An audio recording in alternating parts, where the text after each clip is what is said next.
Good morning, good morning. Looks like we're up and running. It looks like a bit of a dark scene here. It's not. The camera, I think, is a bit confused by the very, very bright image at the end, and the camera has shut down a bit. Once the sun moves around, I think it'll change a bit. It's actually a beautiful, beautiful day. It's a nice sunny day here. Just for the weekend, ready for the weekend. The bars and restaurants will be all very, very happy about this. It's a one keg day today. Bit quiet, maybe a couple more days. We'll see a couple of kegs. Good morning, good morning. Okay, we've got to... just a minute. Got some pictures there to show you later. That wasn't part of this morning's scene. Okay, got some pictures from the restaurant next door. I was out yesterday, one of my normal, standing outside for a few minutes. Went across the street, looked back, and I noticed something strange, something different at the Kobe restaurant there. So whatever, we'll talk about it later. Let's wait till some people come here and get going. It's too rich to spoil by putting it out now. Every day, I couldn't make this up. The stuff that goes on around here, I could not. I just don't have the imagination. I could not make it up. So a print, I really don't remember the young man's name. This was yesterday, or was it the day before? The days are so mixed up, I don't know. It might have been the day before. I wasn't here in the shop. I got called downstairs, and a young couple was here. A young couple from France. From France, and he chatted about this and that. He didn't mention prints at all at first. We chatted about this and that. I think he'd been watching YouTube videos, stuff like this. And he brought up the idea of documentary. I guess he wants to make a documentary video, not specifically about us, but about the world of ukiyo-e and stuff like this. And he's planning and putting together a project. And part of his visit here was to ask, would I be interested in cooperating with it? And, yes and no. I mean, I'm not just... We get these requests, I can't say every week. That's an exaggeration. Every couple of months, whatever, I get a long, long letter from an overseas person who is a film student or graduate film, whatever. They want to make a documentary about our work. And they want to, come over here and do this. Can we sponsor them to do this? And no, I can't sponsor somebody to come over here and do this, But to his project, if it gets going, it's not about us. It would be about a wider thing. So I told him, yeah, if you can organize it, I can't help you organize a damn film. But if you can organize it, I'll cooperate to the extent that we can allow the time to do so. So anyway, so we chatted about this and this and this. And then I guess it was the lady who was with him who said, he's making prints. I said, what? You're making prints? And then my usual thing, anybody who's visited here knows, if I hear you making prints, that's it. Pull, let's see. Pull out your phone, because people don't carry prints with them, so they usually pull out their phone. And he did. He pulled out his phone, showed some prints. And then the next day, I find this piece of paper on my desk. He must have left, after I went upstairs, he left, and he left a print. And it's very nicely done. The paper is a very, very inexpensive Japanese paper. It would have really helped if he'd got a nice paper, but it's a nice, cleverly done little print. Traditional stuff. Traditional technique, outline and flat colors. It's nicely registered, smoothly printed. The color balances are nice. He's got a sense for what color fits. All in all, very, very nicely done. When he was showing me the prints on the phone, he was complaining that maybe the color wasn't as smooth enough as he wanted, but whatever. Come on, give me a break for your first or second print. Very, very nice.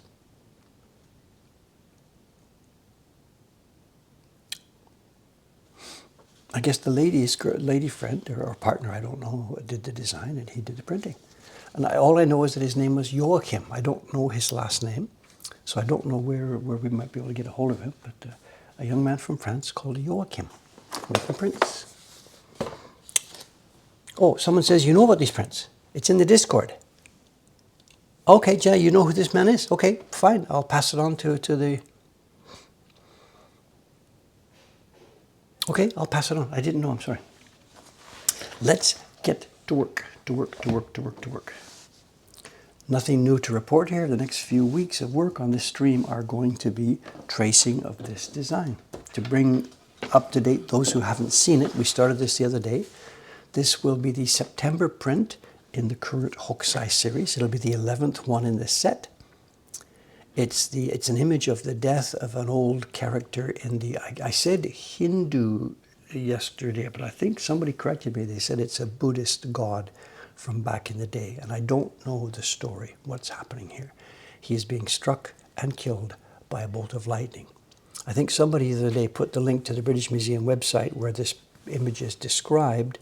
That would help us, because I don't remember the story, I'm sorry.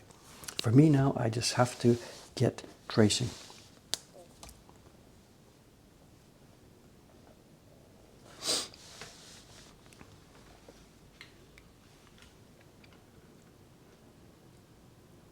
Paper is out, yes. Two packages of paper is out. Ayumi-san is still working on her version of Misty Day at Nikko. And Ishikawa-san is here. She's doing a Koitsu Shin Hanga print. She's doing the Matsushima print, published, designed by Koitsu in the 1930s, and from a new set of blocks carved by Mokuhankan.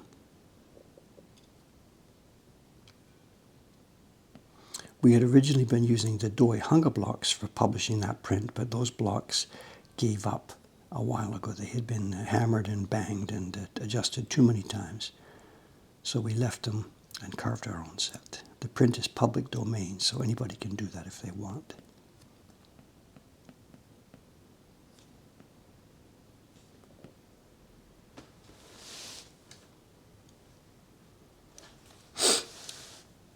British Museum link. Thank you very much, Chicken Meister. Thank you, sir.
Lots of explaining going on. Okay, thank you. Thanks to the mods again for their endless answering of these questions. It's super, super helpful.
It's the weekend now here in Asakusa, Saturday morning here in Tokyo. And I'm on my weekend break from the pool. My ticket for the fitness center is not active Saturday and Sunday. I'm a weekday morning member, what they call morning member. So I didn't get a chance to do exercise this morning. It's fine. I want my 2 days off. There's no way I could do this every day of the week. There's no way. It would become just too much. You'd want to quit, you know. So having a 2-day break each week is fine. And Friday, very, very, very unusual for me. I was in the lane all by myself. I had a lane completely to myself. The lady who we talk about, the pace lady, was not there. And it was a bit strange, you know, get in the water and swim. And we've talked about this before on the days when I'm there by myself. I really myself struggle much more when somebody else is there, someone who swims at a fairly regular pace you can measure yourself against. It's much more comfortable for me, and I struggle. I don't do the exact timing. I don't time like 24 minutes and 30 seconds. But when I do, just at the point I get in, I look at the clock on the wall. They've got this lap timer thing so that people who time themselves can get a number, you know. And it's 3 minutes. We go in the building at 7 o'clock, and by 7:03, that's the point. I'm actually getting under the surface of the water. And normally, it's 24, 25 minutes in the water to do the kilometer. So I get out there like 27 minutes, you know. And yesterday, I got in at 7:03, and it was after 7:30 before I got out. So without anybody else there, I'm really, really, really slower. And not conscious of that. As far as I'm thinking, just feels like doing the same routine, the same pace, the same strokes, the same everything. And yet the clock says I was over 2 minutes, nearly 3 minutes slower. Very curious how this works.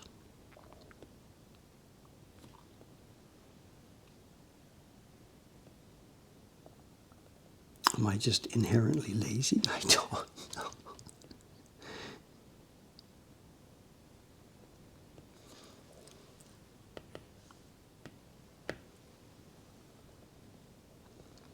You have to wonder, you know, how that applies to something like your work. You know, I'm working here these days surrounded by other people.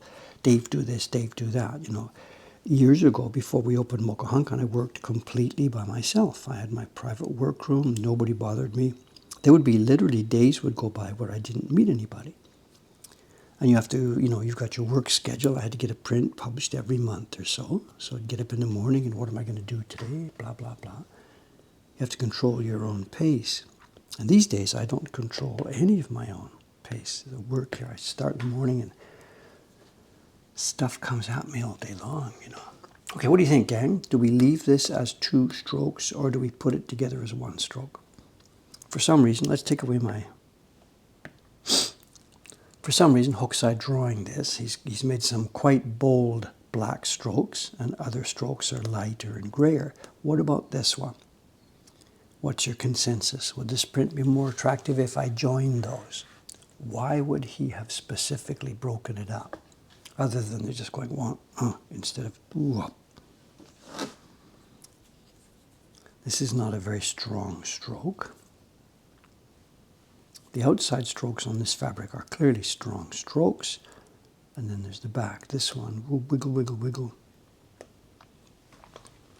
What's the consensus? That's going to be 6 of one, half a dozen of the other. So I'm not really asking for a vote on this, but just to sort of put into the conversation the kind of things that I have to decide and what am I going to do.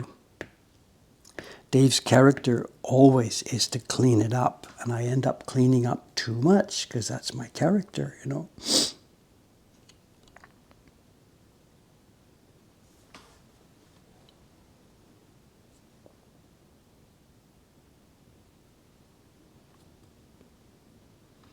Chon-san, one of the other members of this team, it's myself, Taran-san, and Chon-san who are doing this series. Taran-san is now finished. Chon-san's working on number 12, the last one. Chon-san is absolutely don't interfere. And some of the prints he's made in this series, to me, they're spoiled a little bit by the fact that he has left in roughness in some of the lines that I don't think should be there. But it's okay. At the beginning of this project, we mentioned that this is the way it was going to go, that because there are no absolutes here, because there are decisions and subjective aspects to this, by having 3 people carve it, we would see and understand some of that subjectivity.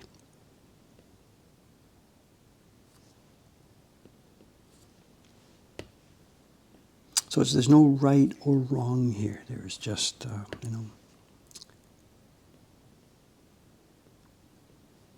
And when you've seen this, I've fixed this now, and my justification and my feeling for this is that that is the way the original carver, I think, would probably have handled this. Of course, I don't know.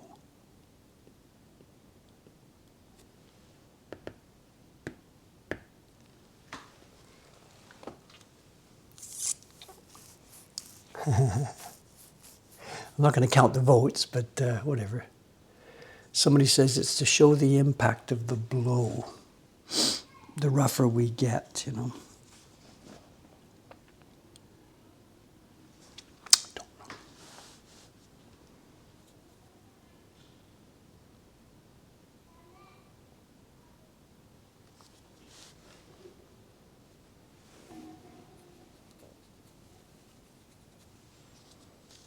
Now there's another part of this, how to handle this. You can see obviously there's going to be lines here, the blow, the energy, the light, the power, whatever it is, the lines. They cut across this. Those lines go behind some parts of the image and they go in front of some parts of the image. Obviously that's the way this thing's going to work. So what do we do here now? We've got a line like, bring it up a bit. We've got fabric lines. And this part of the fabric, clearly the energy things go underneath the fabric. No problem there. He's drawn some of them. They bump into it a little bit. There's no problem. We will trim this off. The fabric clearly is on top of the energy. Then here, there's an energy line that flows on top of the fabric. But that would mean that the fabric line behind it should be not visible, but it should be continuous. You couldn't have it down here and up here. It is one line covered up by the energy. But Hokusai couldn't draw it as one line because obviously he can't erase with ink here. So my job on these areas is to make sure that this part of it is a consistent line and then it gets interrupted at the top. And to do that, I'm going to do something that he couldn't do. I have an iPad, he had ink. So I am going to draw the line first right through and create a consistent line, one that makes sense by itself, the way it would be if there were no interruption.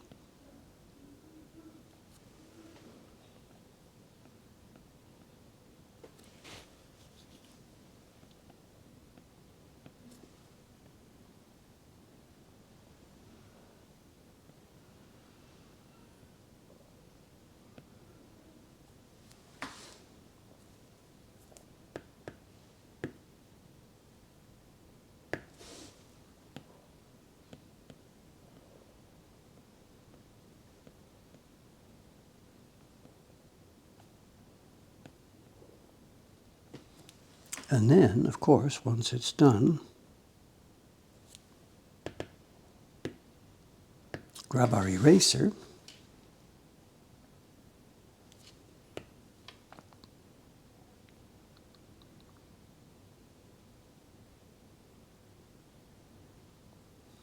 and he had no freedom to do that. And we're going to see that all over the place. That's going to be one of the main themes of drawing this.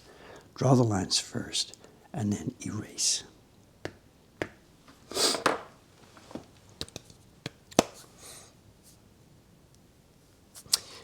Happyuk has a very interesting question. Are we going to treat the energy lines like we do rain and put them on another block?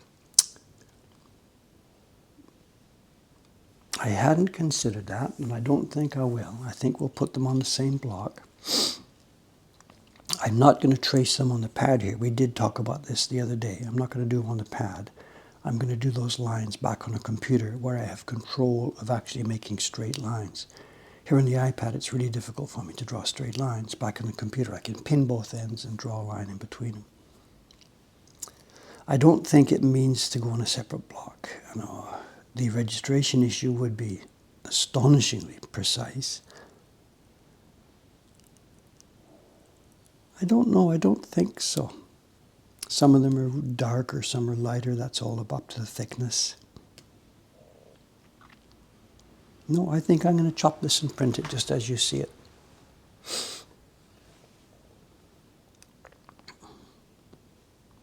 That's actually a decision that I don't have to make at this time, you know.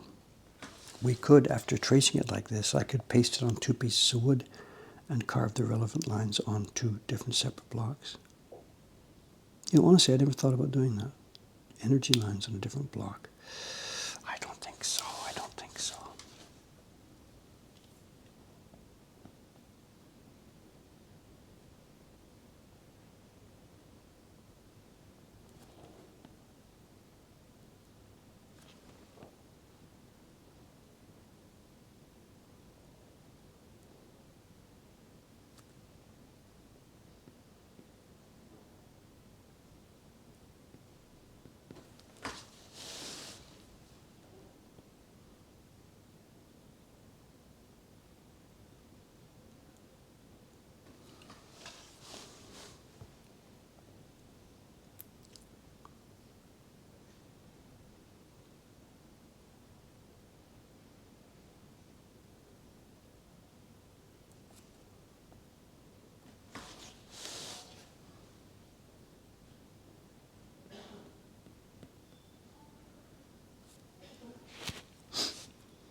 Yeah, people are talking about this, the energy line's different. I said, I'm going to do those in Photoshop anyway. So at that point, like somebody's suggesting, put them on a separate layer, I guess so. I'm not thinking that far ahead. But I am not going to draw the energy lines here on the iPad because I have no control over the straightness. So when I put them in over in Photoshop, yeah, I guess it will make sense. Put them on a layer separately. I can flatten it to print them out. Either way, either way, either way.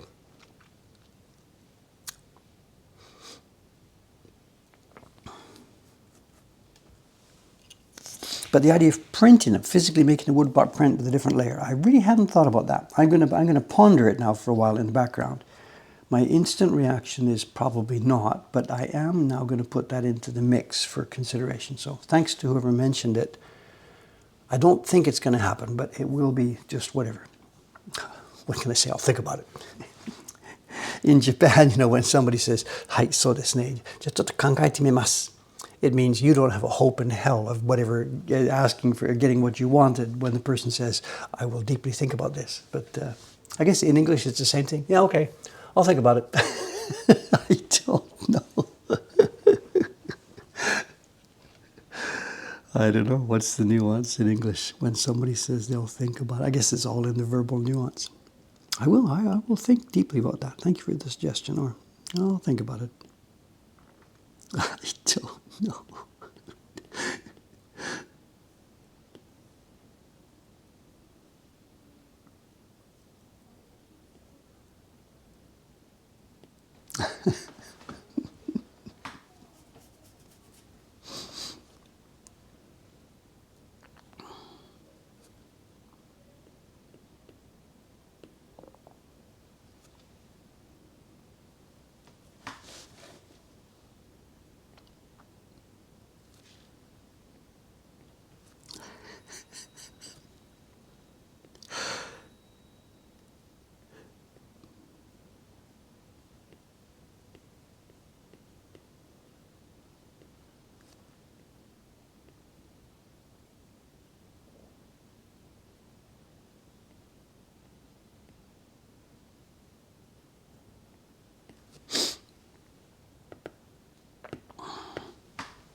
There's too many things.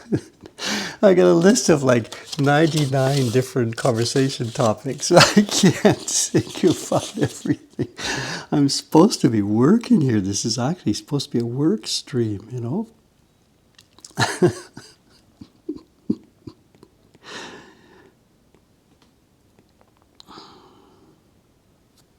Okay, but let's share. I teased you about that one. So the Kobe beef thing next door. Can we talk about it?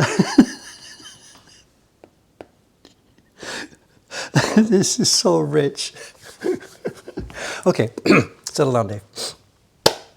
Kobe beef next door. There's a restaurant. Is the gentleman here who pretends Kobe beef next door? Yeah, here you go, sir. Okay, I got a question for you, sir. What on earth are you thinking of? I'll just show you the picture. As I said, I was outside yesterday enjoying the people walking back and forth, took my coffee, walked across the street to look back at the shop. I know our tree now is beautifully green. It hides our barren sign, but it doesn't matter. When you move to the left a bit, you can see this. And there's Spider-Man, and there it is, and there it is. And somebody walked by the Kobe Beef restaurant and stopped to look at something. And I'm like, what are they looking at? And then I realized there's something changed next door at the Kobe Beef restaurant. So the people eventually walked away, and I'm looking over there. What is going on? So, okay, no problem. Let's get everything to this. I went over there and saw something and came back in and ran and got my little, I don't have a phone camera, but we've got a little flip phone here. And it takes pictures. It actually takes pictures. So I took this picture. This is next door yesterday. And I don't know, maybe it was on there for a couple of days before that. I don't know. The Kobe Beef restaurant next door, in an attempt to try and, you know, get more people to try their wonderfully delicious beef, they've put a game out front. They've put a game out front. And they're Super Bowls. And it's like in Japan, there's a Natsumatsuri, a summer festival. And summer festivals have all kinds of they do bonodori, people dance, and then there's games and stuff for kids. I'm not making this up. This is a Kobe Beef Super Bowl scooping game. Now, maybe you can't read the instructions there. I've got a couple more pictures here. One sec. Here's where am I? Okay, here's what happens. There's the balls, they're in water, and there's a little pump, and the balls are floating around. And the instructions are this. You pay, I guess you have to knock on the door or whatever, ask the girl to come out, or maybe this is for people who are already in the restaurant, I don't know. You pay 500 yen, which is what, 350 US bucks? Something like that, 350, whatever. You pay one coin, 500 yen. And they give you a little net. If you look at the top right-hand corner of that poster, you'll see it looks like a spoon. It's not a spoon, it's a thing with an open space. And the net is not a net. The net is Japanese washi paper. And I tell you, none of these games use the kind of super strong washi that we use, that you could eat a bowl of soup with. They use washi that's kind of like a tissue paper. And there you go. You go and you start scooping. Now, in the old days, this would have been goldfish. You're scooping actual goldfish, take them home, flush them down the toilet. That's not how it works here. It's Super Balls. You pay 500 yen for the scoop, and if you get 10 balls, you get a piece of raw beef sushi. And like, no words. Just no words. No words.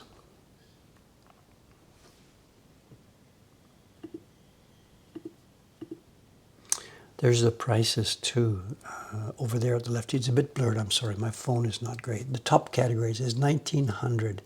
You get 31 grams of red meat tough. I'm not making this up, it says red meat tough, 30 something grams, 1900 yen.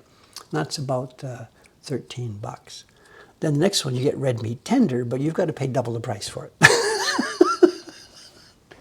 They put this on the menu outside. And the first one says red meat tough, 1900. Red meat tender, 3900. Then what does it say? I can't read it. I'm sorry, that silly camera of mine. Oh yeah, the third one says premium meat. You now pay 8,800. And then the fourth one, what does it say? Premium. I can't read what it says. Premium tender or something. Whatever. And I think that bottom one is the difference. The bottom one says sirloin, Premium sirloin, 110 grams, 148, 14,800 yen. Okay, Mr. Kobe beef next door, how do you justify those prices, sir? Some say it seems it's a tough business. Only the product is tough.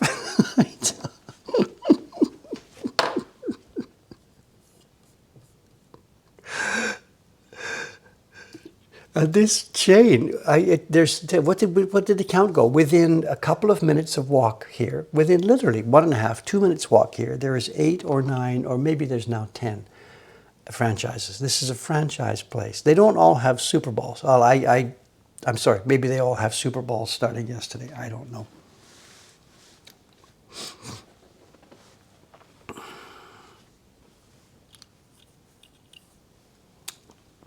I don't know. Hontoni, I don't know. I don't know.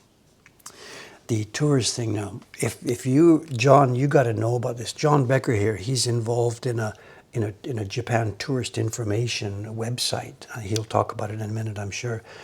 John, things are changing day by day here now for tourists. Day by day, literally. When you leave our shop here, turn left, you go past the Don Quixote store, you get to Hokusai Dori. It's called International Street. There's a restaurant on the corner. It's an eel restaurant. We were talking about unagi the other day. It's been there years and years and years. It's a regular neighborhood restaurant. They're not the cheapest place in town. They're on the corner of a main street, so they've got prices. And their prices have been outside for years and years and years. They do a lunch set for like 1,200 yen, 1,500 yen, different lunch sets. Then at dinner, they have some pre-set meals, and then you can order what you want. And the price list outside, I don't remember the exact numbers, but the prices for the dinners have been 2,000, 2,200, stuff like this. A little bit more. You can feed yourself in this neighborhood here for 1,000 yen for dinner. If you want to go to Yoshinoya or Sukiya or Matsuya, one of the beef bowl restaurants, you can fill yourself so you can't walk for about 1,000 yen. So this restaurant, having set meals, nice box, eel, rice, soup, fish for 2,200 yen, no problem. That was a normal dinner, a little bit more upscale than a fast food restaurant. It's still there. The menu is the same. Nothing's changed, except now the prices are all different. There's nothing under 6,000 yen. So what was like a 2,200 yen dinner, all of a sudden, one day, it was yesterday or a month ago or 2 months ago, I didn't notice, it is now 6,200 yen. And these are called inbound prices. These people realize that Japanese people are no longer eating there. They're all tourists eating there. They maybe got a mention in a guidebook or somewhere.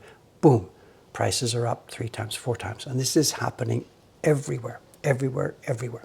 So John and you guys who are recommending people to where to eat and stuff, the rules have suddenly and dramatically changed. Absolutely, they've changed. People used to come in the shop saying, where to go for lunch? We'd say, it doesn't matter, just close your eyes, put your finger on the map. It doesn't matter. You're going to get tasty food. People are going to take care of you. They're going to be happier there, and it'll be a reasonable price. That's no longer true. Downtown Tokyo, at least this corner that I know, has now become like downtown some European town, where the tourists gather, hold on to your money. And this is now happening in Japan. Someone says, is that strategy sustainable? Yes, it is, because the yen is so cheap. Overseas people look at this. It's cheaper than what you would have paid back in, I don't know. Okay, I said unagi eel. There probably isn't too many eel restaurants in Knoxville where John is there for the comparison. But he's got restaurants over there where you can get a bowl of ramen or something like that. Maybe he pays, I don't know. John can come in and say. But the prices now here for the tourists don't look any more expensive than what you pay for similar Japanese food back home. Everything here now, for anything to do with tourists or visitors, it's gone. You can't see it anymore. The rules have changed. Okay, someone's saying a bowl of ramen here in New York is about $20. In Japanese yen, that's nearly 3,000 yen. No, nobody will pay here unless it's sort of Jiro dreams of ramen. No one will pay 3,000 yen for a bowl of ramen here, except in these new environments where the tourists come. Some saying, is this only in Tokyo? I can only speak for my neighborhood here. I'm sorry. I've seen stories in the newspapers that this kind of thing is happening everywhere. but my personal experience is this street, this neighborhood. Any restaurant now that is mainly patronized by tourists is going to go. The prices have gone stunningly, staggeringly higher. And for those of us who live here and get paid in yen, whatever, that's it. That's it. to give you an idea, I got to do some work. To give you an idea, it's the 8th here. I got paid. Our payday is the 5th of the month. I got my paycheck the other day. And it's okay. We can talk about this. There's no top secrets here. I got my paycheck. How many bowls of that ramen could I be able to afford to buy? Here we are. Where is it? Let me go. Office here. Bookkeeping. 2024 books. Pay slips. 6. Okay, I got my pay slip, and into my bank came, okay, here you go, 237,026. This is after deductions and stuff. So yen, 237,026. Can somebody give me a quick conversion on that? 237,000 yen. What's that? Again, using US bucks here. $1,500? It's 1,500 bucks? Yeah, okay, someone's got it, 1,500 bucks. Okay, that's my month. 1 week or two, that's my monthly pay. That's my paycheck for the month. And I'm not the top gun here. From the top, I'm 4th or 5th. Maybe I'm 5th from the top, whatever. 1,500 USD. Okay. Okay, let's take it. That's for a monthly pay. So what's the typical working day? 8 hours a day, 22 days a month. Is that how you count it? I don't actually work 8 hours a day, 22 days a month. Okay, that's 176 hours. Okay, divide 15. Hey, wait a minute. 1,500 divided by 176. I get $9 an hour. So the point here, comparing with American dollars, doesn't make any freaking sense at all. I'm happy. I eat well. I do. If I had a mortgage, I'd be paying my mortgage. I don't. I'm okay. I'm low here. Most of the people working here, all the shop staff are getting, I'm $9 an hour. My God, they're getting 1,700 yen. They're getting more than that. So the point I'm trying to make is this. If you're an American tourist coming here and looking at these numbers, it looks like monopoly money. The numbers look big, but they're worthless. So somebody comes here and they're paying this much for the meals. They don't care. They don't care. Well, this is not sustainable. I don't earn anywhere near as much in actual transactions and translations as a McDonald's worker in California, but whatever. I don't know where it's going. How this is going to play out, I really don't know. But for right now, if you're a tourist in Japan, the last year has been heaven. And now the Japanese businesses are figuring out what's going on, and they are jacking prices all over the place, up and up and up and up and up and up and up.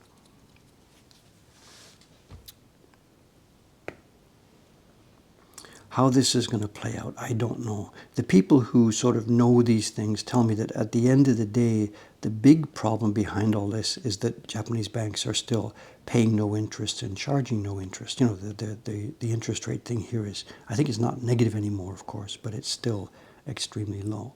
So anybody who's got any money to sock away somewhere, they're not socking it away in Japan. You know. But I don't know how that stuff plays out. And here, after 2 decades of financing things with no interest, I'm clear, I have no debt, but if you had borrowed money 5 years ago at 0.1 to build a building, and you've paid off your mortgage 1/10 of the way, and you've got 90% of your mortgage left, and all of a sudden the rates go up to a massive 2% or something, you're in trouble. And the entire Japanese economy is in the same situation. Everybody who's bought a house, everybody who's built a building, everybody who's financed a new business has financed it at those stupid low rates, and that's been going on for 20 years.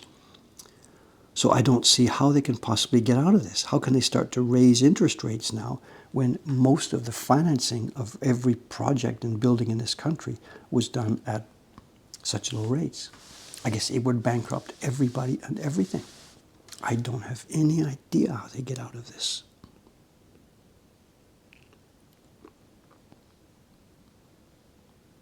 We here, we have no debt. We have cash in the bank. We don't owe anybody anything other than the monthly obligations, the monthly paychecks and stuff.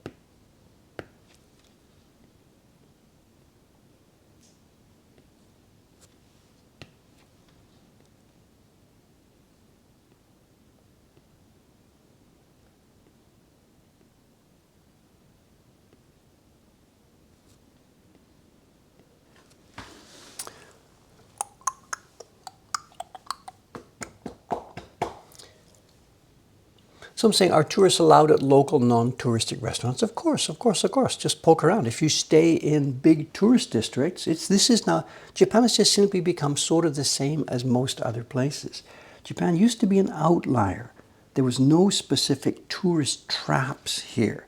It didn't work. It wasn't the Japanese sensibility. It wasn't the mood. It wasn't necessary. There were no, I can't say there were no tourist traps, but it didn't work like that. You could go and eat anywhere safely. Now simply Japan has become a lot more similar to other places in that if you're in a touristy area, you're not going to be treated the same as the locals, price-wise, quality-wise. So in that sense, there's nothing really strange or unusual happening here. The unusual situation is what was in place for a number of years. Japan wasn't a touristy, trappy kind of country, and it is now becoming that. Not because Japanese people are evil, but because the guy who runs a restaurant down the street realizes, my God, if instead of charging 2,000, I can charge 6,000, and they're still happy. So it's not that that restaurant owner is evil. It's just sort of the normal push and flow of the money, the way things go, you know. I very much wonder how much of those increased lunch prices are making it through to his staff, but that's not my business. I don't know.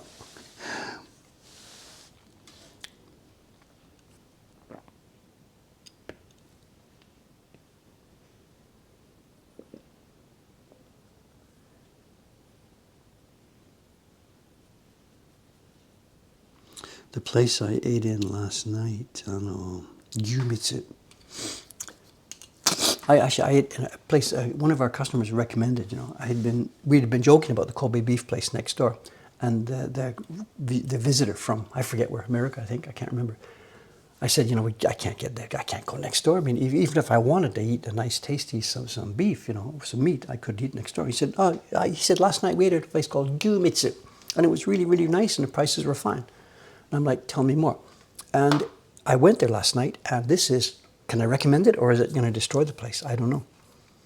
If you search for, let me type it in here.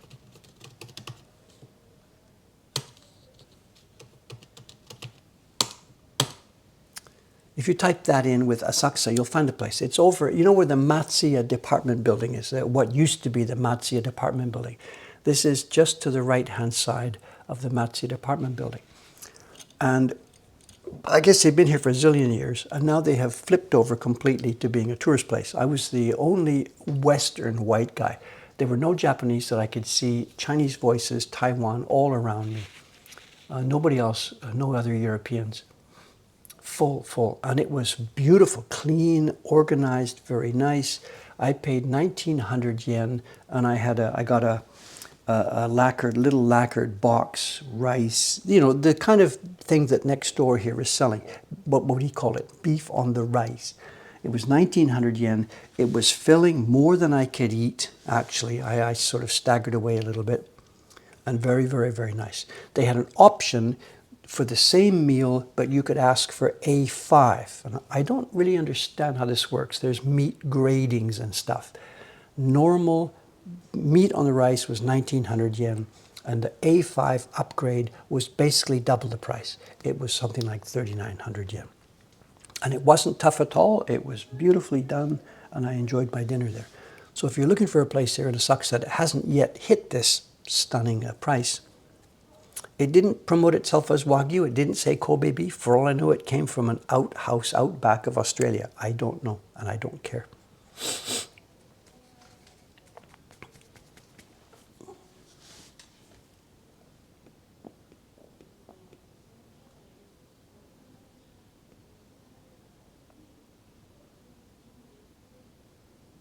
Here we go. Dave, who's living in Asakusa for 10 years, taking a restaurant tip from a tourist who's been here one day. So.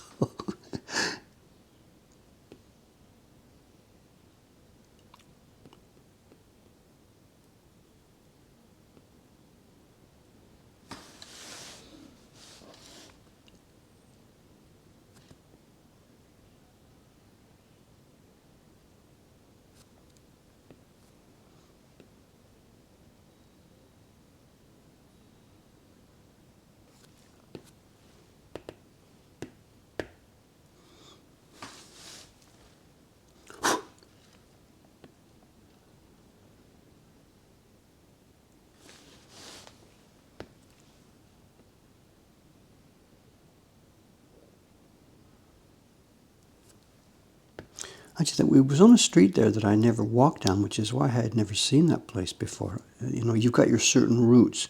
When I'm going across the river to get to the Sumida River Cafe, I go to a certain street, cross at a traffic light, whatever.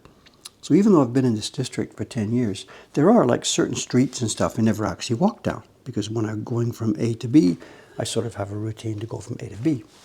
So this particular street, that's a main street there, I've never actually walked down that place. And last night there was this place, Gyumitsu was there, and next door to it was someplace that I had never noticed before. The little restaurant next door, after I came out of having my beef thing last night, it said Himalayan restaurant. And I have no idea what's a Himalayan restaurant. And I looked at their little sign outside with some sample stuff and some sample pictures. And I think tonight I'm going to try that. I have no idea what kind of food it was. It looks like sort of, I don't know, it wasn't Indian food. They had a tandoori something, so maybe it's something related to Indian food, more Nepal, I don't know.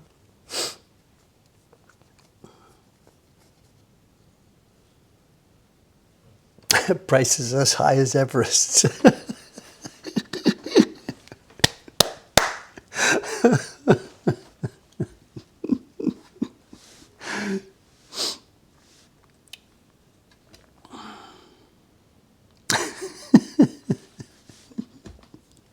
Do we have too much fun here?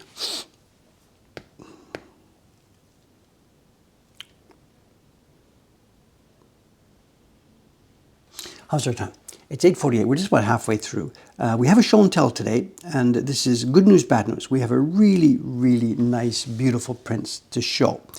The bad news is that I think we have almost certainly seen these before, because when I received this item, when I bought this item, I would have been very excited about it, and I'm sure I would have showed it to you. The reason I'm going to show it again today is a couple of things. One is because there's no other package coming today. Actually, there is a package being delivered, but it probably won't be here in time for the show and tell. And also I have now two versions of the same prints. So the thing I showed you was a certain thing from a certain era, but we now have two sets of it. And also it's a set of prints, and almost certainly when I showed it to you years ago, we looked at print number 1, print number 2, talked a bit, print number 3, out of time, goodbye, go away. But there's 30 prints in the set. So I've pulled up something today to show you, which some of you may have seen before, some of you will have seen before, but it's okay. It's an interesting, beautiful item. So don't panic.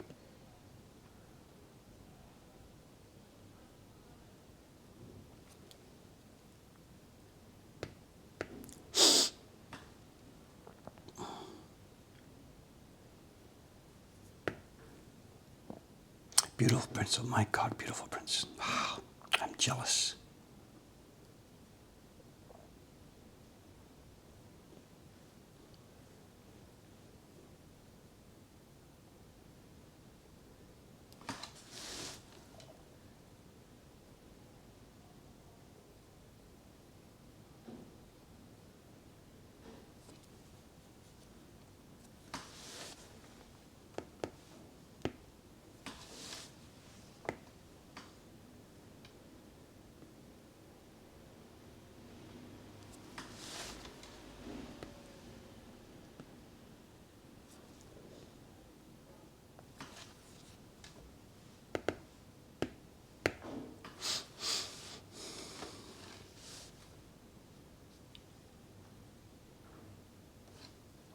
With all these lines, it's really difficult now to try and find the core lines of the fabric.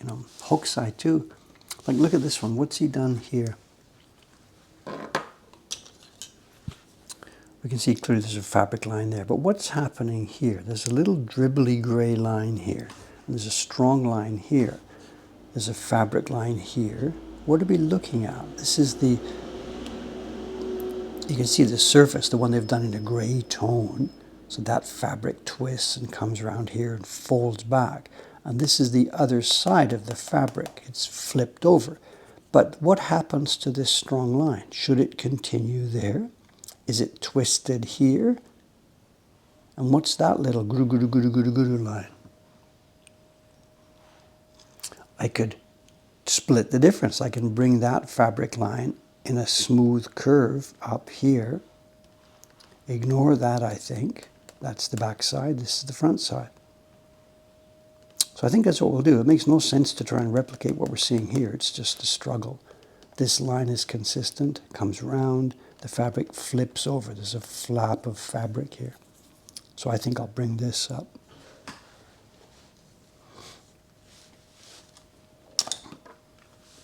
People, I think you're probably asking, why don't you trace this automatically with a computer? I mean, I'm sorry, there is absolutely no way this can be done. Oops. There's absolutely no way this can be done automatically. I'm sorry. Unless there's a lot more intelligence out there than I know about. But whatever.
Someone's asked about, has this image ever been block printed? No. What we're doing with this current series, for those of you who still perhaps don't know what's going on here, the images that we are doing in the current series, which we started 1.5 years ago, these designs that you're looking at, these are designs that were created by Hokusai and or his pupils. It seems very clear, the group of people doing this.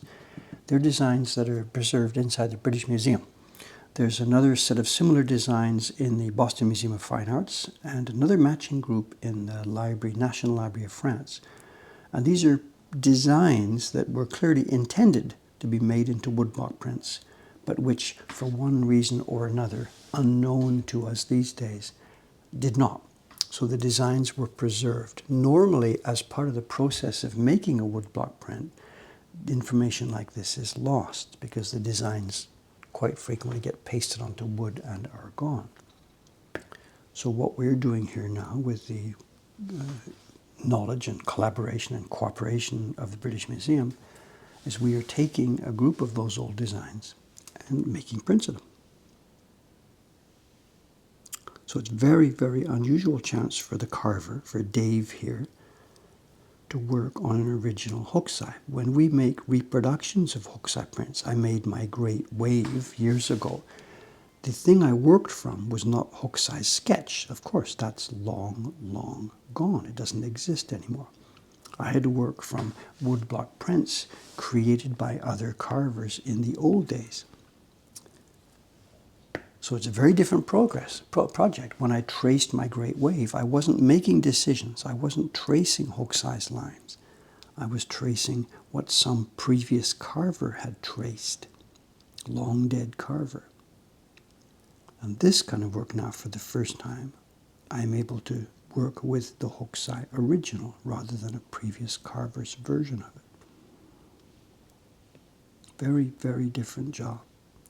And the carvers who are still living these days, my friend Asuka Sensei and some of the other carvers here in town, they have never had the chance to do this. So my position, my chance actually at the moment is unique.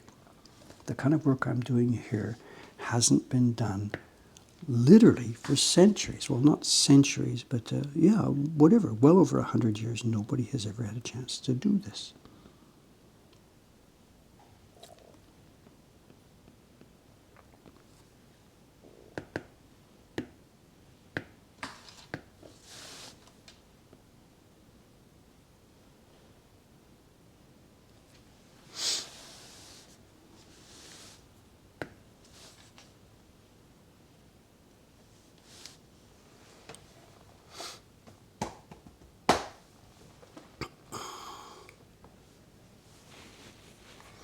Was Hokusai celebrated? Oh yeah, he was a big name. He was a big deal. And he was a very mixed character. He wasn't famous in the sense that he is the best artist of our generation, that sort of stuff. He was known, maybe infamous actually might be a better word for it. He was very much known. He did spectacular big projects to try and attract attention to himself. He was known in the world. But the thing is, it wasn't a question of fame with respect. When we think about Hokusai now, or Hiroshige, or all of these other guys, we think of them in terms of like the Michelangelo type of fame, you know, famous because of being spectacularly, geniusly good at something. In his own day, that wasn't the mood.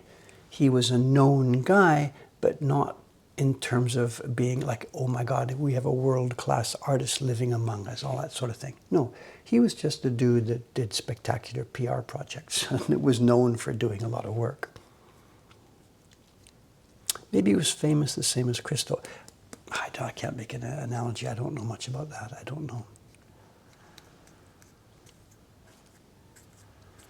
He certainly wasn't respected in his size society the way he is now.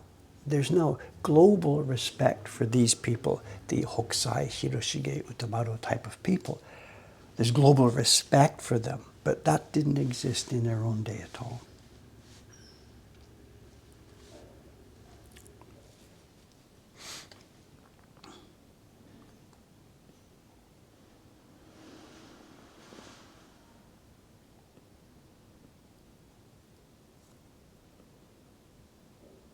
It's really hard to make an analogy, you know. They were low-class people. They weren't, the concept of a printmaker artist was unknown. They were designers. Michener talks about this. In one of his books, he goes into this at some length, specifically about Hiroshige, the guy who did the famous Tokaido series. And Michener, I guess he's looked at the old diaries and stuff, and Hiroshige got this chance to go down and travel on the Tokaido for a while to do some sketches. And boom, he just goes. He's got a wife and kids. Yeah, whatever, you guys take care of yourself. he just heads off down the highway to do this stuff. And the neighbors pitched in and helped feed the kids and stuff for his wife while he's gone. And there's a famous diary left by a guy who was part of the nobility. The Japanese nobility is now dispersed, but at the end of the Edo, when you move into Meiji, there was sort of a semi-noble. There was Baron such and such and Earl such and such. There was a quasi-nobility here, and there's a famous diary left by one of these guys who became an industrial powerhouse, a baron. That when he was a child, his family lived near, next door or near to Hiroshige's family. And that his family, he talked about his grandparents, were some of the people taking care of Hiroshige's family when Hiroshige didn't have enough money to feed his kids and all that kind of stuff. And he also mentions that Hiroshige would have these sheets of paper, these prints, you know, when the prints were published, they come back. And he and the kids in the neighborhood play with these things. And the guy describes that we were in Hiroshige's house and these scraps of paper, we're doing this, we're cutting them up and pasting them and playing kids' games with them. And these are first edition copies of Tokaido prints and stuff. And he describes how we were just kids, we just trampled them. We didn't care. It was just scraps of paper in the guy's house, you know. Different world, different place, different space, you know.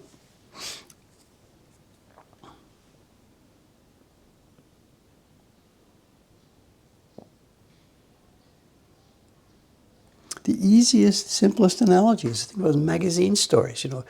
we don't buy magazines so much anymore now because it's all on the phone. But if you go to the grocery store, the 7-Eleven, get a magazine, you know, flip through it, read it, put it on the table, somebody else picks it up, flips through it, reads it, boom, it's out in the garbage.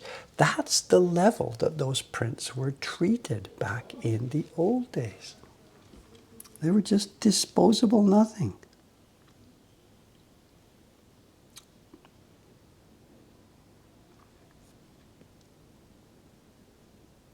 So the guys who designed them, they're not famous people or anything like that.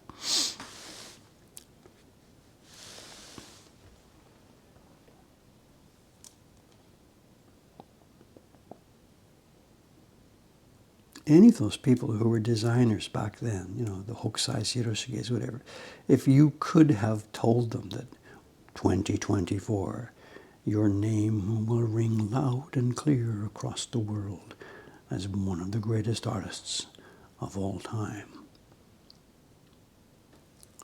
they just look at you like, what are you smoking, you know? It just wasn't conceivable. It absolutely wasn't conceivable.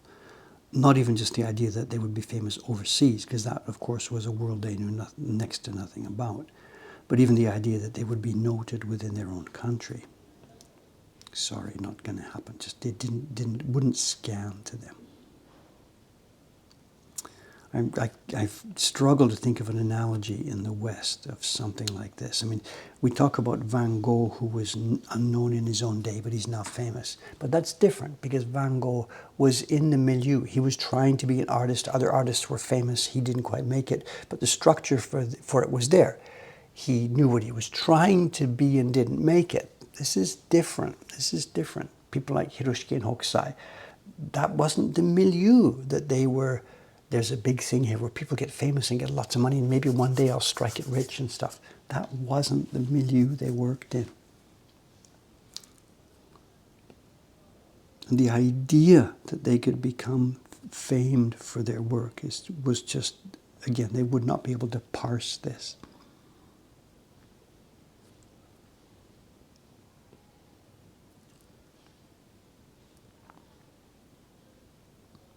Scraps of paper.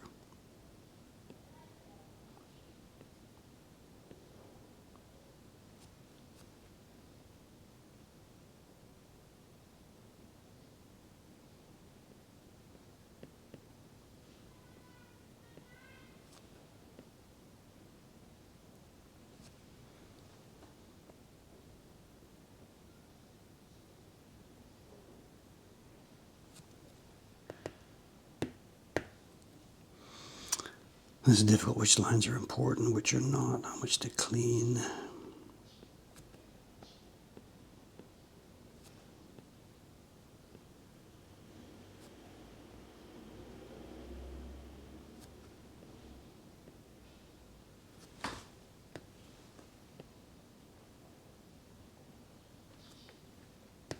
How's our time? 9:05. Okay, what's this, Saturday? Oh, it's 9:05 Saturday. That means Sadako will be coming in the door any minute now. First member of our Saturday team. I'm not sure which direction she comes from the station. You might see her coming towards the camera or not. I don't know.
Yes, the original, somebody's asking, the original image was ink and brush, that's why. So there's no specific, there's no There's darker areas, there's fuzzy areas, there's lighter areas. He knew, the man who did this, knew that all this would be cleaned up. His job was to create, the design, the excitement, the structure, the different objects, the fabrics, the face, the shoes, whatever. He wasn't trying to do carved lines. He was just trying to show the placement. And he knew that absolutely this was going on towards the next step. That the next step would be someone to trace it, clean it up. The next step after that will be to somebody carve it and incise it into wood. There still is debate among me and our other carvers here and the staff at the British Museum as to whether this particular piece of paper, this one, was the final block copy or not. I'm almost certain, my personal belief on this is that this is not ready for prime time and that this would not have been pasted down and carved. And this is why actually we are tracing this. Some of the museum people are thinking, nope, this is really the nice copy. It's been cleaned up, it's been organized, borderlines were put in, it was ready to be pasted down. Anything not visible here would have been created by the hand of the carver. And I'm like, well, I don't think so. But we will never know because we don't have any documentation from that era with a full set of sketches. Rough sketch, medium sketch, next sketch, final sketch, carved print, of not, because the different steps were not, they were never saved and preserved. As a carver, I would not want to be carving this without this cleanup job first. But the argument from them is, well, that's okay as a carver of Dave's level. If you were a better carver or a more experienced carver, you would have been able to take this and just get your knife straight into it. And whatever, we can argue the point back and forth all day long. We will never know. For us, it's clear. In order to make higher quality, better prints, we are tracing them. In fact, here, I've got one of them as an example. Here's one of the prints in this series so far. This one is, what number is this? This is number 8, 10, 9, I can't remember. This is Chonsan, printed by Dei-chan. This is one of the previous ones in this series. And they traced, he spent over a month tracing this, well over a month. I think he spent about 6 weeks tracing it. And then he put his knife. Now what Chonsan has done, and again, compared to me, look at this, these speckles here. In my sense, I'm going to clean up a lot of these speckles and make them look neater and more brush-like. Chonsan has just taken it from the lines. So these finished prints in this series are going to reflect the different character, the different approach we're taking. Chonsan has left it a lot more rougher than I'm doing.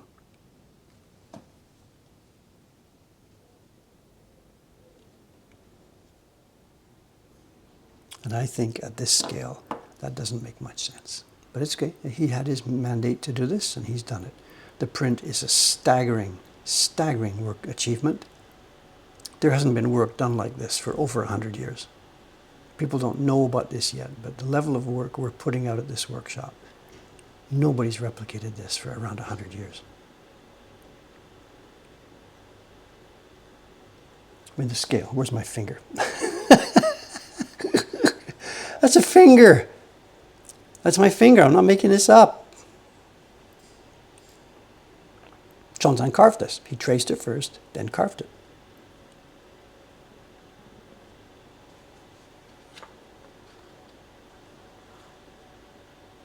Yeah, it's a fake finger.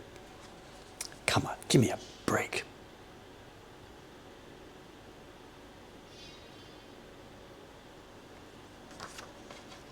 So those of you who might still be asking, why are we taking the extra time and trouble to sit here and laboriously trace one line and another line and another line?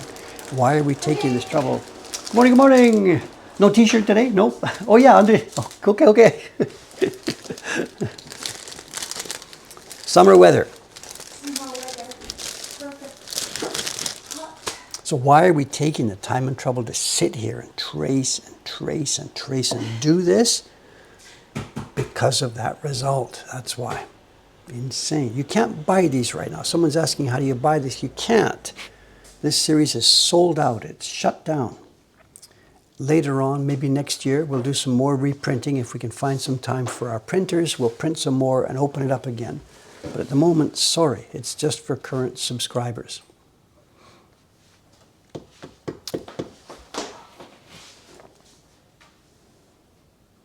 Where was I? Where was I? I'm lost. Doesn't matter, just chew away bit by bit by bit.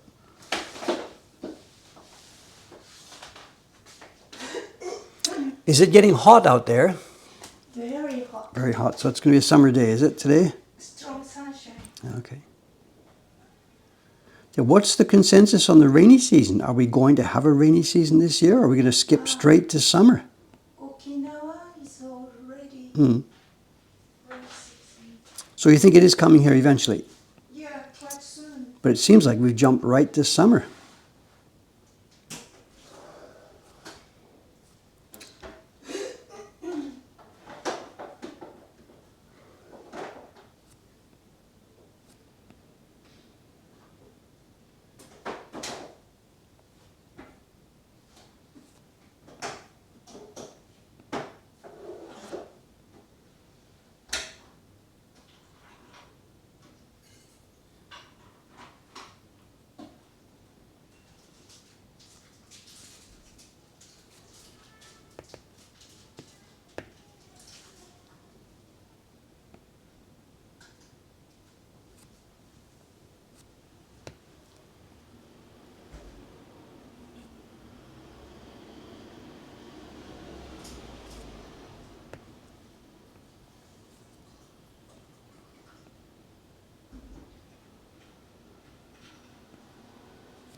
Okay, I think that'll do for this morning. That's it. There we are. It's going to take a while, you know, and I'm going to have to start doing some of this tracing on off-stream hours because there's no way there's enough stream time for me to do this. This print has to be published September the 1st. It's going to take time for printing during August, and I've got to get carving. So June and July for me have to be tracing and carving. So I'm going to have to get going on this on off-stream hours as well. Anyway, that's it for now for this. Let's switch over to our second mode to show and tell.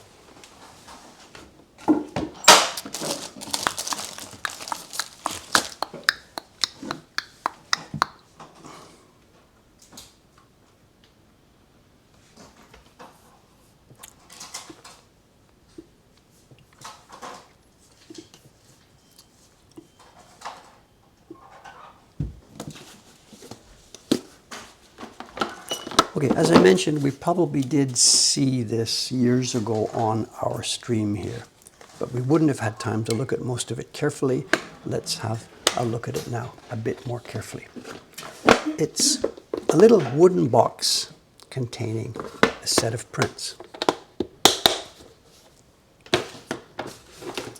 And it is, we were talking about this gentleman earlier, Ando Hiroshige, and we have Edo Hyakkei no Uchi, 2 characters I can't read, Sanju Shu Erabu, 30 prints chosen. Sadako's going to read the 2 that I can't read. Edo Hyakkei no Uchi, Kessaku. Kessaku te nani? Good. Well done. Ah, they're choosing the top 30 prints, selection of the top 30 prints from the set of 100. Okay, all right. Kessaku. Oh, saku, tsukuru. Okay, I should have been able to read that one. All right, okay. All right, top selections from the set of 100 views of Edo, which actually contains 119 views, but it's okay. We'll go there some other day. Someone's typed it in for me. Hey, thank you very much. The saku is a different saku, though. The one you've typed in there is different here, actually. Maybe the same meaning, I don't know. This is a different kanji here. And we have a date on this. Let's look inside.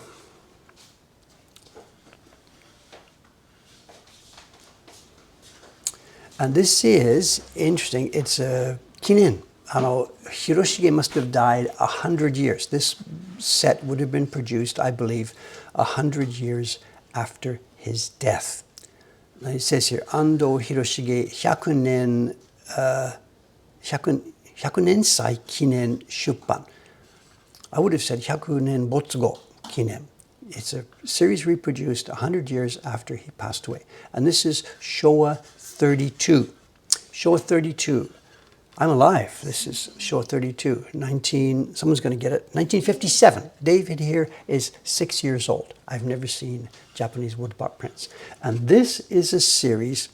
It's Tokyo Mokuhankan Koge Kumiai.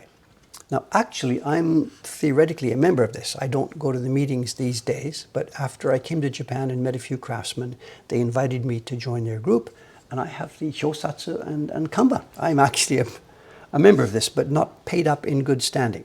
At this timetable, this would have been a big group. I don't know, before the war, workmen were in their own workshops, but after the war, many of the workshops had been destroyed. A lot of the men were killed in the war. A lot of the apprentices were lost. And the men organized into a kumiai. We would call it a union or a guild. A guild is probably the best word for it. So the remaining craftsmen in the 1940s and 50s organized themselves into this guild.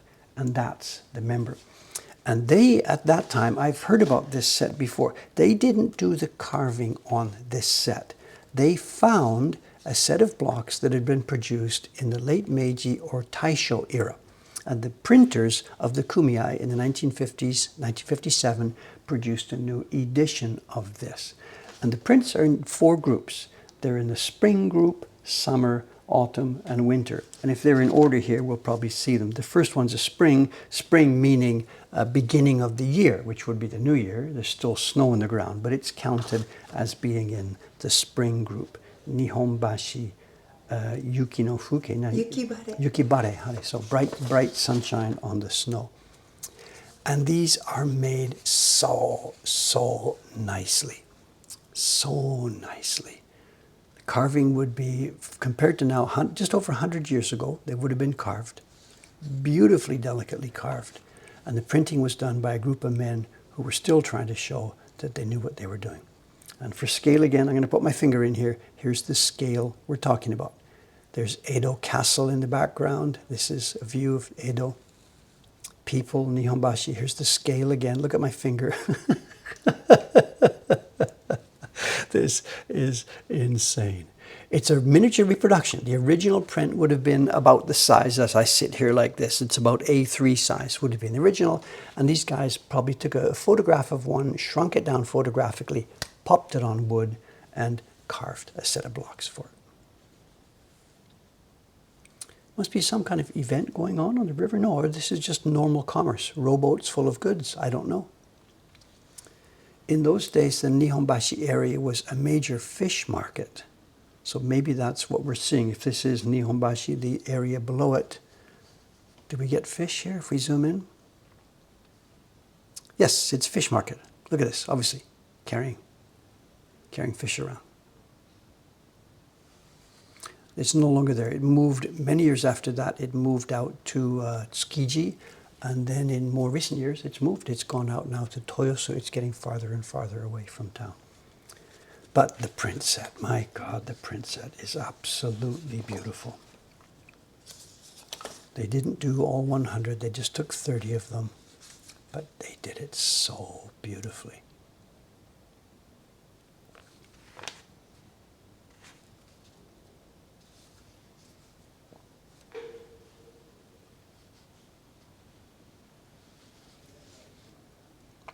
Oh, New Year de show, Sadako? これは何? 羽子板? そうね。Looks like. We have takoage. Mm-hmm. Okay, this is matsu pine trees. So interesting. There's New Year symbolism all through this. Mount Fuji again. We have kite flying, which happens typically at the New Year. And what's the word? Battledore. It's hagoita in Japanese. And there's a sort of a little badminton game where people play this at New Year time in the old days. Nobody does it now. So this one's full of New Year symbols. Someone says, how much for this? Do I need to pay a kidney? No, I would have paid maybe about $200 for this set a few years ago.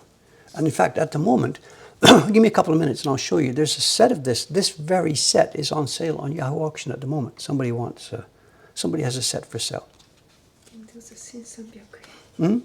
1300 Yeah, the original price for the set or for each print. No, for all. For the whole set. Yes, No way. It is. It's Yes. for the whole set. in those days. 1,300 yen. I didn't notice that because I didn't recognize this character. That's a 3. 1,300 yen in 1957. So what would that have been? Would that have been a month's salary? Can we guess? I mean, you don't remember because you were still a child too. What would a month's salary be? Back in the No idea. 1950s, less than a bowl of ramen now, but come on, we can't use the money as, maybe somebody can Google this. What's a month's salary in 1957 in Japan? If we can get that number, that'll tell us how much this package. Sadako's she's gonna see if she can get a quick Google number here. What? Showa 32 nen, Showa 32. What was a school teacher's salary or something like that at that time? サラリーマンはね、16,600円。 Okay, if the number she's got is accurate, let's just think about this. I gotta write this down. Just a minute. One sec. Piece of paper. What did you say? Typical salaryman in Japan in the 1950s we're talking about? Showa 32. で、13,800円。 Okay, that's going to be a monthly salary for somebody. This is going to be easy because this print set is 1,300 yen. So we have 10% of a monthly salary. So that makes it a bit more expensive. This is not some trivial item that's going to be a bowl of noodles. So 10% of a monthly salary. What's a typical salaryman get for a month now? 30 man, 35 man. So 10% of that some month. So this would be 30,000 yen now, which means about US dollars, $200. So somewhere, I think we're doing this on the fly. Something like that.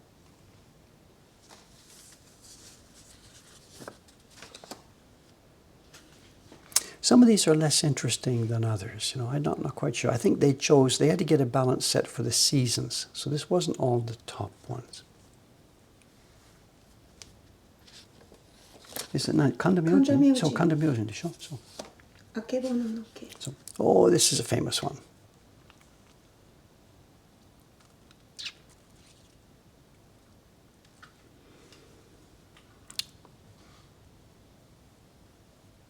The famous pine tree. It's been rebuilt. The pine tree died and or burned in the war, but there's a new pine tree has been recreated in Ueno Park. It's not quite as big or as spectacular as that one, but it is there nowadays.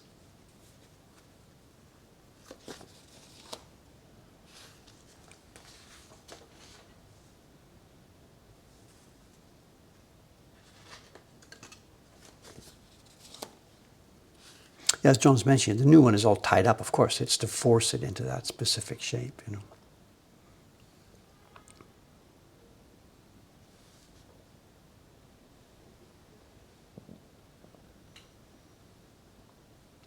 Some of these prints, these are the famous series that were known to Van Gogh. Van Gogh had a bunch of the prints in this set in his studio, and he reproduced a number of them himself. Very, very, very nicely done.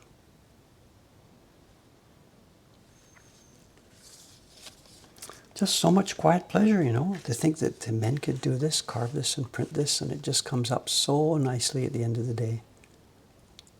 You're seeing the image there, but Dave here on his desk with the light in front of me, I'm seeing the things with the soft paper and very different mood.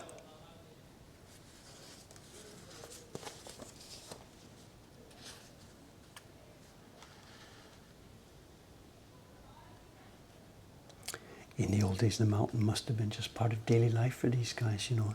Sadako lives about 2 hours west of here by train. And from her local train station, she can see Mount Fuji sort of like this, as a little bump on the mountain, in the horizon. But she's hours out on the west. From where I live, we can't see it. And downtown near now, we can't see Mount Fuji at all, because of course, we live among tall buildings. But back in this day, it must have been daily life for those guys to see that mountain. Warehouse is not a very scenic thing. Industrial time.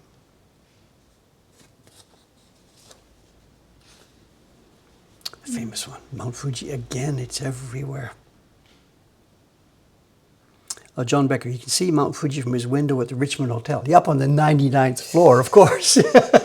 So, for those of us who don't afford upstairs, you know, those of us down here on the streets, we can't see it. But yes, of course. So.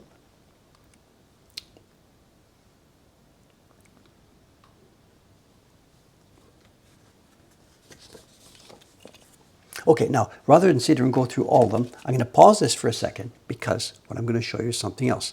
This print set was made, as we said, 1957, and it was created by the Craftsmen's Association based on old blocks they found. 2 or 3 years later, this item was published. It's the same prints, printed by the same people. It's done in English. It's the same group. It's the Tokyo Mokuhankan Koge Kumiai, here translated into English, but also by the International Trade and Tourist Association. And they've done it for foreign tourists. And they've taken the same prints made by the Kumiai people, the guild people, and they've bound them into a book together with English explanation. And it's all bound up together. This was done 2 years after the set that I just showed you. And the prints are not really accessible. They're bound in, they're glued into this thing. To get them out of here would be quite a job. But the paper seems to be a kind of washi paper, and it's not degrading very well. So this item is also out there. And one of these is on Yahoo Auctions tonight. Dave is not going to bid for it because the guy is asking, for me, he's asking too much. 58,000 yen. Madokuma, 60,000 yen. And I've already got 2 copies of this, so Dave is not interested. But I can mention that if somebody out there thinks that's a good value for this, they are on Yahoo Auction. I think it's tonight or tomorrow night. This set, the bound set, 58,000 yen. I guess when you think about it, 30 woodblock prints of this quality at that price, that's not such a bad deal. We ourselves, in our own shop, woodblock prints of this size, we sell them for 5,000 yen. And if there was 30 of them, that would be 15,000 yen. Well, someone's saying, was this made to show Japanese prints for a foreign audience? Yes, this was made for the tourist market in the post-war period. The original blocks would have been carved in the Taisho era, nothing to do with foreigners. The set that I just showed you a minute ago, the ones in the box, there's no English there. It's made for Japanese people, priced for Japanese people, nothing to do with tourists. But somebody in the tourist, the tourist associations must have seen that and said, hey, let's do a version for the foreigners. And it says, the International Trade and Tourist Association. And the explanation is in English and Japanese. So this particular book must have been made with foreigners and tourists in mind. And this was 2 years later, 1959, it says.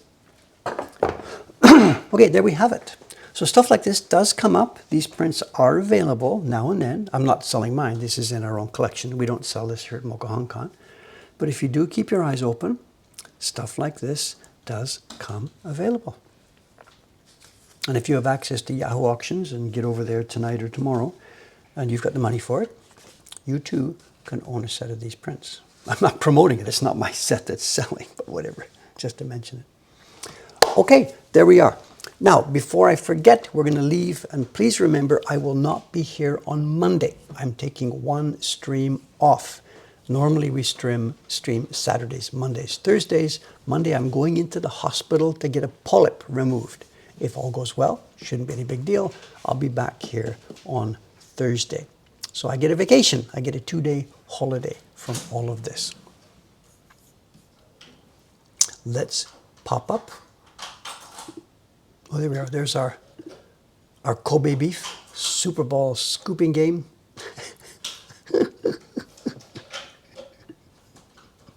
I couldn't make it up. Couldn't make it up. Bye for now. Thanks again. I'll see you in a few more days, 5 days from now on Thursday. Oh, look at this. Beautiful, beautiful, beautiful day. Oh, wait. Somebody's suggesting, do we send over to Sensei Martian again? Okay, I'm fine with that. I don't really know the culture here, whether Sensei Martian wants this or you guys want it. Let's do this. Okay, no problem. If he's walking, let's do this. Oops, switch me to English. Raid. I guess I've learned that I screwed this up the other day and I left a bunch of people behind. There we go. Okay, we're preparing to send the group over to Sensei Martian. You can stay for a few minutes or hours, whatever. I haven't seen his stream. There's a number here still climbing. I'm not sure what to do. It says 568, 571. I see. You have to opt in. Okay, I get it. It seems like the number has stopped climbing, so I will click the button to send everybody over now. Thank you very much. I'll see you in a few more days. Bye for now.